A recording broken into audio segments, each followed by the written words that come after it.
You're listening to Inspire Change, a broadcast that strives to educate, motivate, and empower men to challenge traditions of masculinity. To guide us through the intricacies and intersections of emotions, relationships, and male identity is renowned psychologist, author, and speaker Gunter. This is Inspire Change. Welcome, everybody, to another episode of Inspire Change. Firstly, let me extend my respects to the Garigal people of the Eora Nation, on the custodians on whose lands we now live. And so what I thought I'd do is a little bit of a different thing, okay? And that is, I've decided that every now and then I'm going to do like an article review. In psychology and in psychiatry, we often have these peer reviews and journal clubs and so on. I thought that concept was really interesting, and I probably don't use it enough. However, what prompted me was the article by Dr. Sarah McKay, who's a neuroscientist, and she's come to us through Oxford. And she wrote a really interesting article basically asserting that the lizard brain, the myth lurking in every coaching conversation. When I thought of a title for this, I thought, the lizard brain is dead, long live the brain. But in all seriousness, one of the things that she's talking about is something that is so common in psychiatry, in psychology, in coaching, the life coach Instagram posts that come out asserting that, lizards can't be leaders, the reptilian brain, how the reptilian brain is has the power to block therapy. And Dr. McKay goes very, very well into why this isn't the case. And I was really taken by it because I came out of university with this idea that there was like three parts to the brain, and the driving force, this sort of unconscious part of it, was the reptilian brain. Now, as neuroscience progressed and evolved, it became very clear that model is seriously flawed. And now, basically, the idea of the reptilian brain is usually discredited by most neuroscientists. And we can truly argue that it's out of date and it's not based on any contemporary science. Now, I'm sure there's going to be those in the audience who are going to go, oh, no, right? They're usually the people, and I'm going to be really and hit you between the eyes, is they are the people that will completely disregard the evolution of knowledge through evidence to hang on to antiquated beliefs. Now, quick history. The actual idea of the reptilian brain came from a guy called Paul McLean in the 60s. And he was the one who suggested that the brain is divided into three layers. And the oldest, the reptilian brain, or R complex, controls basic functions such as breathing, body temperature, and heart rate. And next, the limbic system controls emotional responses. And finally, the most recent evolutionary part of this, according to McLean, is the cerebral cortex, which controls language and reason. Now, throughout this time, there was always a bit of confusion about which part of the brain are we exactly talking about. Is it the brainstem and the cerebellum, hypothalamus, amygdala? Now, all of you guys out there who have no anatomical or neuroscience background, don't worry about that stuff, that detail too much. But what happened with that model is it had a very quick uptake amongst therapists, coaches, and the sort of, personal development gurus in order to explain human behavior. Right, and we're talking predominantly about the fight or flight response. The other part of it was it became popular among psychotherapists because it seemed to match neatly with the personality theory that Freud came up with, the id, the ego, and the superego, and how that matched very neatly with the reptilian, limbic, and cortical brain, right? But let's focus on what we actually now really know from science. And firstly, and this is really important because evolution often gets misquoted or taken out of context. It's like people cherry pick stuff. Now, the important bit here is that, as Dr. McKay points out, is that our brains did not evolve from lizards, right? The idea that, it's never sat well with me because fundamentally, that's not how evolution really works. It's not linear, right? So the implication here is that evolution is a linear progression with one organism evolving into the next. So it goes lizard, mice, monkeys, and humans. Well, that's absolutely not correct. It's in fact factually wrong. Mammals didn't come from reptiles. We also didn't come from lobsters either, right? So the correct view of evolution is that animals radiated from common ancestors. Within these radiations, complex nervous systems and sophisticated cognitive abilities evolved independently many times. So that's an important point. And the other point that Dr. McKay points out is that the cerebral cortex is not unique to mammals because lots of other animals, reptiles, fish, and birds, also have cerebral cortices. And thirdly, she points out that the brain didn't evolve with more sophisticated layers built over simple layers. The notion of layers added to the existing structures across evolutionary time as the species became, and that they became more complex, is simply not correct. So where does it take us in terms of emotion? Well, we need to recognize that emotions are not pre-wired. We actually construct them.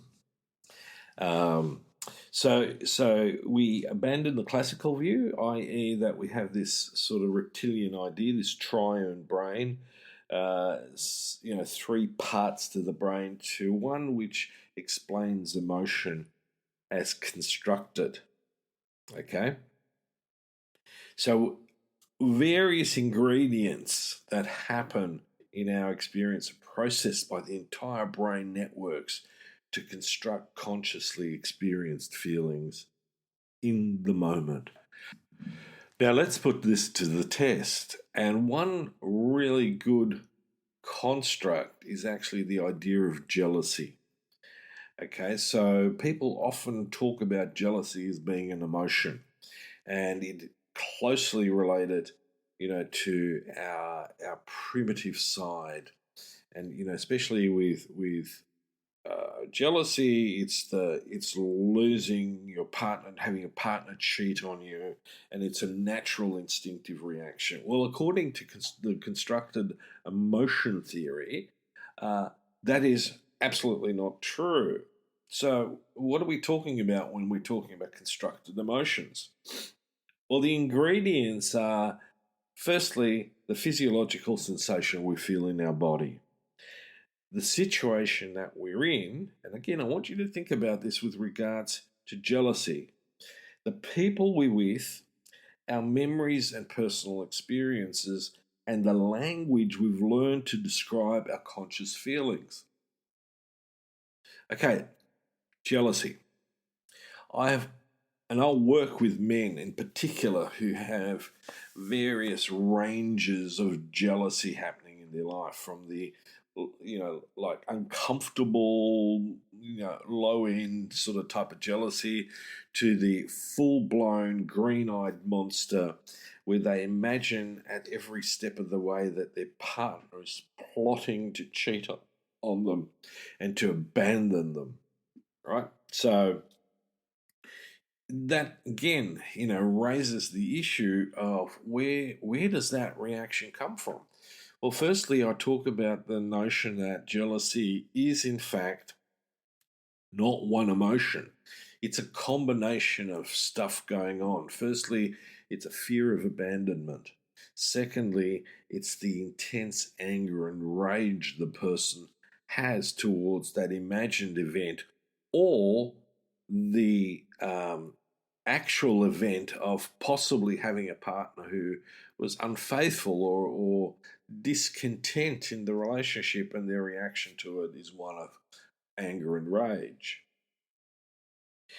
So, um, Dr. McKay in the article quotes Lisa Feldman Barrett, who says that an emotion is the brain's creation of what your bodily sensations mean in relation to what's going on around you in the world. There's another guy, Joseph Ledoux, who's proposed a similar theory of emotion construction based on decades of studying the most primal of emotions, and that is fear. He states that the conscious feeling of fear is what emerges when certain kinds of non conscious ingredients coalesce and are cognitively interpreted or noticed. Emotions like fear are often said to have been inherited from our animal ancestors. Fear and anxiety are not biologically wired. They do not erupt from a brain circuit in a pre-packaged way as a fully formed conscious experience. So this is really, really important, especially for us who are like psychologists, therapists, psychiatrists, who are trying to help people understand what's going on for them in their emotional experience. So the main point now that Dr. McKay draws out is that we label emotions based on the context. So if I've been a child who's had a very ambivalent or anxious experience of attachment with the caregiver, then I'm going to grow up into an adult who is either anxious, ambivalent, or avoidant of adult relationships and intimacy, because my anticipation is that that person could potentially leave me, which creates a great deal of distress in me, and my reaction to that is then anger and rage. So what do we do? Well, she says very clearly, name it to tame it. Okay, and this is where I very clearly identify the relationship to emotional maturity. Emotional maturity is our capacity to expand our emotional vocabulary. That is that, we learn new words like a child, except it doesn't stop in childhood, it continues as an adult and into our adulthood. So, we create a broader thesaurus, as Dr. McKay puts it, of emotional language. And so we can understand it more. Like in jealousy, if I understand that this isn't actually a thing called jealousy, but that I'm scared of being left alone and that I get angry about that, then I can deal with that in a completely different way, in a very conscious, cognitive way, in which my experience now changes as well as my relationship to the person that I'm with.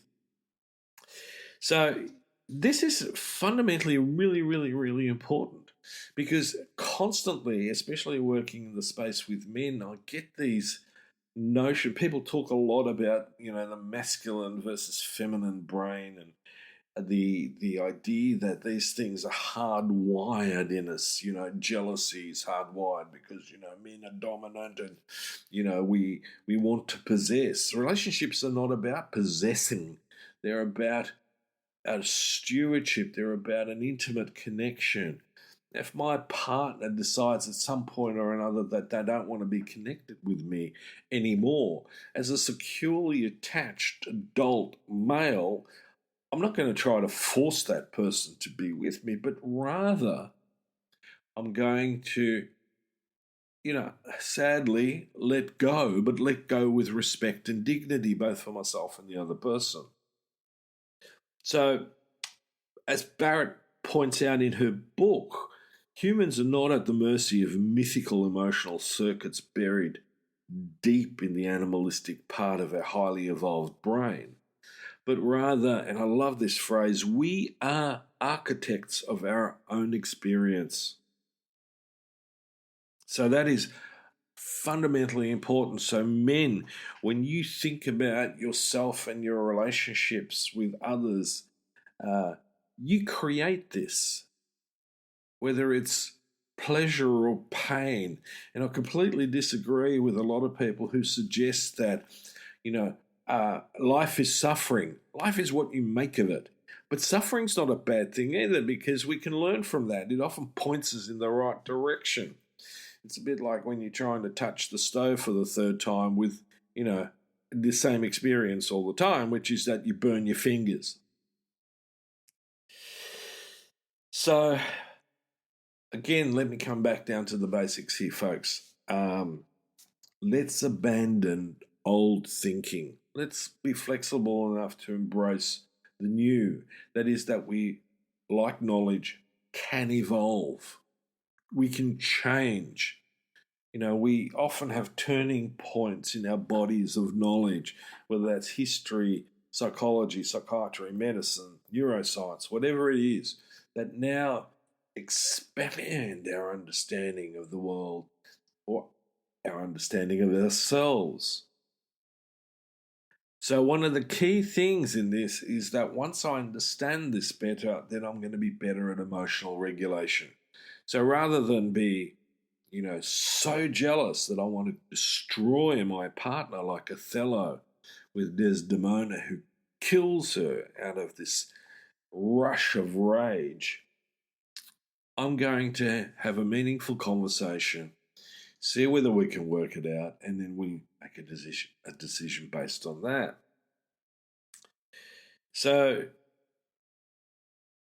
this is, again, and I want to stress this, a cornerstone in our understanding of our emotional being. So let's not go back into the classical outmoded ideas. There is no such thing as a reptilian brain. There is now just our brain. And on that note, folks, I hope that was useful. Please let me know in comments or anything that you find handy about your reaction to this.